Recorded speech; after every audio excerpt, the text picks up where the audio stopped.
Welcome. Thank you for your attention today. The objective of this induction is to prepare you for your work at Whakatane Mill. A safe and secure workplace is important to you and to everyone associated with Whakatane Mill. To help us achieve that, we need you to understand some rules around personal safety and understand and follow our emergency procedures, incident reporting, and hazard management processes. You're about to see a presentation which will give you the essential information you need to contribute to a workplace that's always safe for you and for your workmates.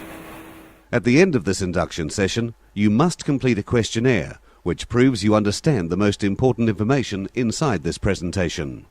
Your induction booklet is your passport to the site, so keep it with you at all times. Write your name, date, and the name of your Whakatane Mill supervisor in your booklet. Contractors and visitors must sign in and sign out each day. There are 4 places where you can do this: at the mechanical workshop, in the foyer of the main office building, in the foyer of the technical block, upstairs in the powerhouse. Note that no children under the age of 15 are allowed on site. It's compulsory for employees, visitors and contractors to wear personal protective equipment which meets our minimum site standards. For contractors, it's your company's responsibility to supply personal protective equipment. Personal protective equipment and personal protective clothing must be maintained in good condition. There are 4 items that are the minimum personal protective equipment for this site. These are safety boots, high-vis jackets or overalls, safety glasses. Hearing protection and hard hats are also required in designated areas, along with other specific personal protective equipment. All persons must carry appropriate eye protection at all times whilst on the Whakatane Mill site. All visitors and contractors must wear high-vis jackets or overalls which meet the night-day transport standard at all times. All employees must wear high-vis clothing in designated high-risk areas, those areas where vehicles are present. Hearing protection must be worn in noisy areas, as indicated by signs at building entrances, or where a task analysis has identified the need for hearing protection. Noisy areas include PM3, the boiler house, the log yard, and the groundwood mill. Hard hats are compulsory in the log yard. Hard hats have an expiry date of 3 years from the date of manufacture or 2 years from date of issue. Random audits are conducted during maintenance shuts, and these include checking of personal protective equipment to make sure its condition is up to standard and that it hasn't passed its use-by or expiry date.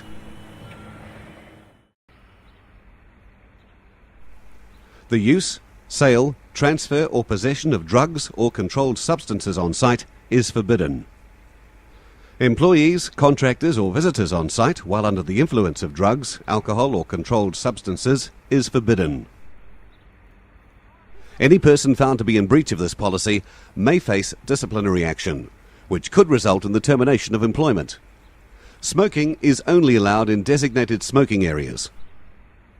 Employees found smoking outside a designated smoking area will be subject to disciplinary action, and contractors may be excluded from site.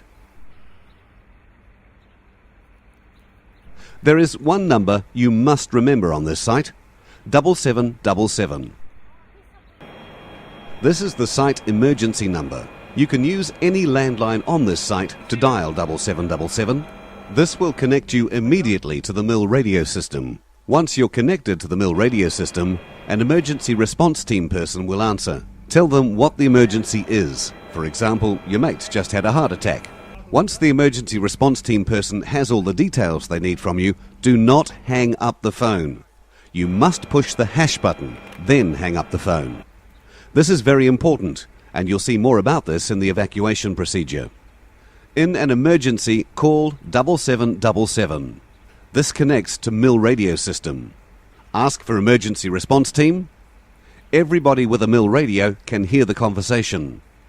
Provide all the relevant information. Once the call's completed, please press the hash key. Hang up then in order to release the radio system. Report all injuries to your Whakatane Mill supervisor so correct treatment can be sought, information can be captured in Risk Manager, and corrective actions can be implemented. Contractors, report the incident to your Whakatane mill supervisor and your employer. We're now going to show you the Whakatane mill evacuation procedure. The Whakatane mill has a responsibility to ensure everyone's safety on this site. Whether it's your safety while on the site or your safe evacuation from it, if an emergency arises, our policy is safety first.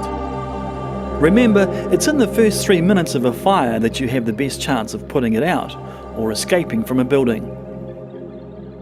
So that we know that you are safe if there's an incident on site, we insist on your signing in each time you come here and signing out when you leave. This signing in means that in an emergency, our wardens can account for you in any evacuation that might be necessary. Mill employees and permanent contractors do not need to sign in, as their names are kept on permanent record at the evacuation point. However, everyone who comes onto this site, employee, contractor or visitor, must know what to do if an emergency alarm is sounded. Evacuations fall into two broad categories.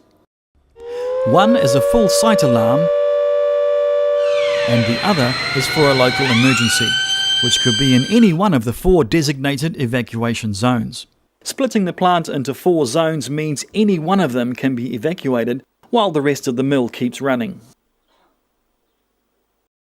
The most likely reason for a local evacuation would be a fire, but in any emergency, an alarm will be sounded.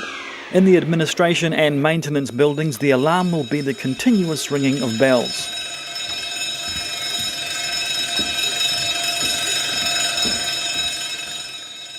In production areas, it will be the continuous rise and fall of a siren accompanied by flashing red lights.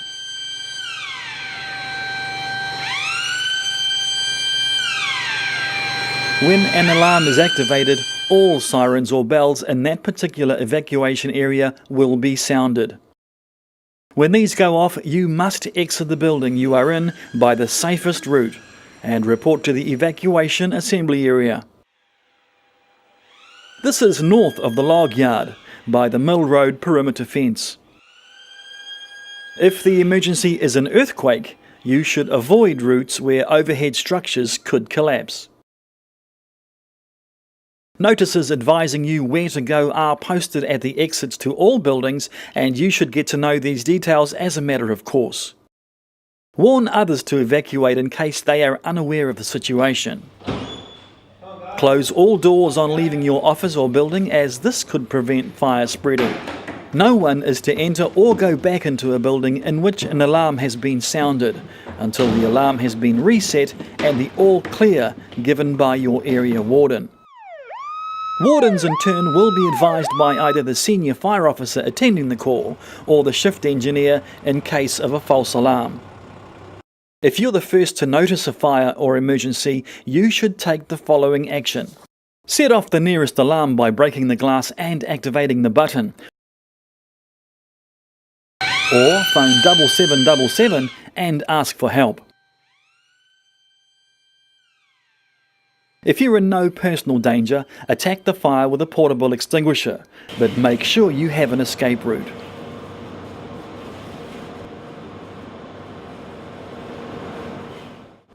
If you can't help, warn others and evacuate immediately.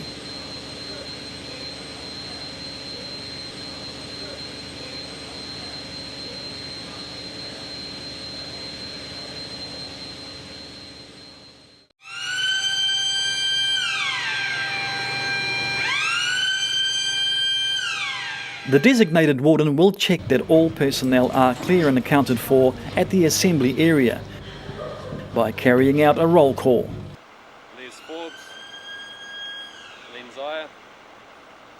In all circumstances, you must follow your area warden's instructions. These could be instructions to vacate buildings, locate and go to the assembly area, stay at the assembly area, leave the mill site, or re-enter a working area. In an emergency of any kind, your warden's word is to be followed without question. All alarms will be sounded in case of a full site emergency. This includes the two-tone sight alarm. The sight alarm is only likely to be sounded in the case of a major earthquake, explosion, fire, storm, or tidal wave. When it's sounded, a skeleton staff has instructions to shut down all plant and machinery, leave it in a safe condition, and evacuate immediately to the assembly area, if it's safe to go there. So, recapping briefly. If you're first to be aware of an emergency, sound the fire alarm. If it's a fire which can be brought under control with a fire extinguisher, do that. If not, phone 7777 and ask for help. Warn others, evacuate the building and go to the evacuation assembly area. Obey the instructions of your area warden at all times. Under no circumstances return to the work area you were in until the all clear is given and the area warden says you can return.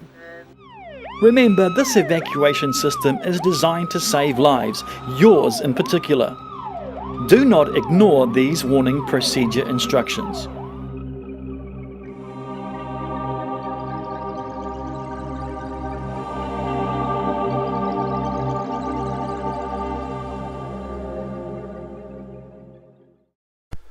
So to recap, if you hear an evacuation alarm, you must exit the building and proceed to the evacuation assembly area along the fence line north of the log yard. If the emergency is an earthquake, watch out for falling objects. You must follow all instructions given by your warden. The site-wide alarm will be sounded when there's a site-wide evacuation. In addition, if the emergency is a tsunami, the site-wide alarm will sound continuously and won't rise and fall. When you hear the continuous siren, you must evacuate to the first floor of the PM1 building. This area is also set up as an evacuation assembly area.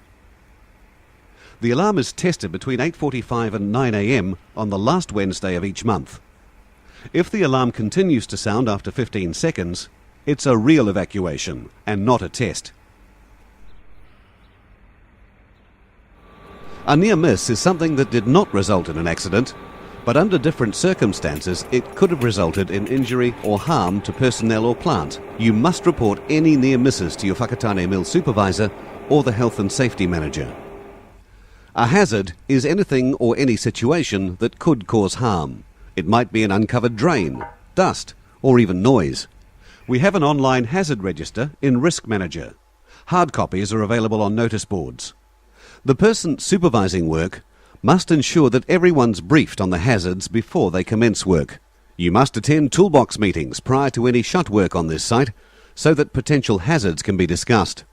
If you see something that could cause harm, you have a responsibility under the Health and Safety Act to take immediate action. There are 3 steps you must take. First, if you can, remove the hazard or isolate it so that no one gets hurt. Then you must let people know who might be affected by it. Finally, you must report it to your Whakatane Mill supervisor or the health and safety manager. No private vehicle is allowed on site unless it's used as a tool of the trade. If your vehicle's just a people mover or you're dropping off tools, then your vehicle must be removed to the main car park. If you need to work from your vehicle on a regular basis, you must obtain permission from your Whakatane Mill supervisor, who'll issue you with a vehicle permit, which must be displayed on your dashboard at all times. Your vehicle must be parked out of any main thoroughfares. You may use Whakatane Mill vehicles, provided you have the appropriate license, written permission from your Whakatane Mill supervisor, and have read and signed the Whakatane Mill motor vehicle policy. The speed limit for this site is 20 kilometres per hour. Within the buildings, the speed limit is walking pace. When driving, keep to the designated roads. You must not use a mobile phone whilst driving on site. Bicycles may only be used for travel to and from home. Bicycles cannot be used during work.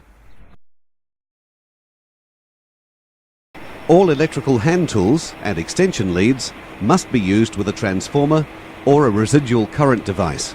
Contractors should provide their own electrical equipment, but in some circumstances may borrow equipment from our number 2 store. Test tags must be on all electrical extension leads and power tools. Test tags must be current. If they're not current, leave them in your vehicle and borrow one from number 2 store.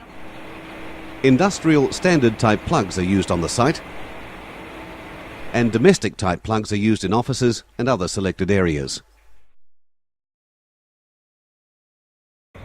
Material safety data sheets are available at all chemical storage tanks. They are there for your use. All signage and information must be followed. Contractors cannot bring chemicals onto the Whakatane mill site until they get approval from the technical department or the environmental manager.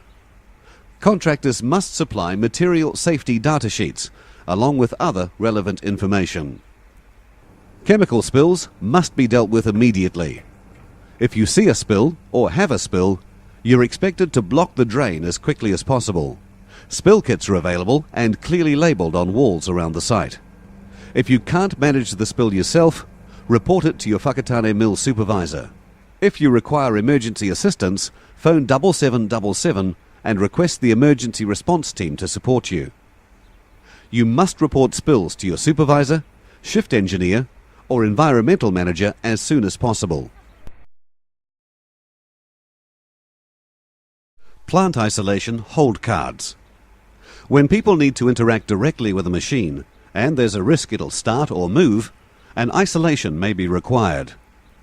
Trained staff will identify where isolations need to be applied. Isolate the equipment: electrical, mechanical, hydraulic, pneumatic, steam. Complete a hold card and reconnection order. Apply the hold card to the isolation and hold the reconnection order. Check all isolated equipment before starting work. Plant isolation group. Often there are many points of isolation, and for these an isolation listing is produced. Hold cards are placed on all isolations listed by the isolation supervisor. Those applying the isolations sign the isolation listing. Additional people needing to work on the machine sign onto a group isolation card. When the work is completed, all people are to sign off the group isolation card. Isolation supervisor and individuals match the reconnection order to the hold card, remove the isolation, and test the operation. And no one can remove your hold card except you. All breaches of our isolation policy will be treated very seriously. Permit to work.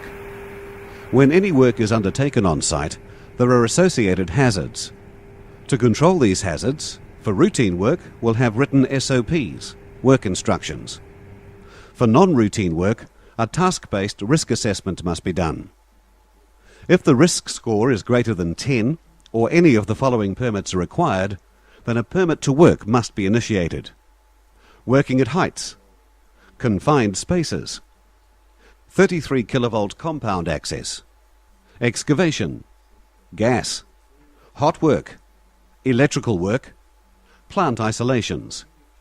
Permits can only be issued by trained permit issuers and include details from task-based risk assessment, list of other permits required, controls to be employed, a list of people authorised to work under the permit, sign on and off. All people working in the area must sign on to the permit before work commences. All those working under the permit must sign off when their work is completed. The permit is a 24-hour document. All plant and machinery must be handed back in a safe and tidy state. The Whakatane mill makes coated paperboard as a key component of food packages, and therefore must conform to regulations imposed by different national and international laws or commitments. Whakatane millboard must be clean from foreign material due to physical, chemical or biological contamination for both food grade and aseptic board. Whakatane Mill Limited requires everyone to adhere to hygiene practices. Keep work areas, plant and equipment clean. Work must not contaminate the process. Dispose of any object that could find its way into the product. Use the containers provided for the disposal of Stanley knife blades. Glass breakage must be reported and cleaned up immediately. Do not carry loose objects in pockets, pens, pencils, etc. All food brought into the mill must be kept in the lunchroom or lockers. You must wash your hands after eating, drinking and using the toilet. All cuts and grazes on exposed skin must be covered with a blue plaster. That brings us to the end of this induction, and you'll be given a questionnaire to complete. Please write your details in full, without abbreviations. For example, write John Smith, not J. Smith, and include your email address. Answer every question. This induction covers you for 24 months from this date. You'll be notified by email when you're due for your next induction. Thank you for your attention today.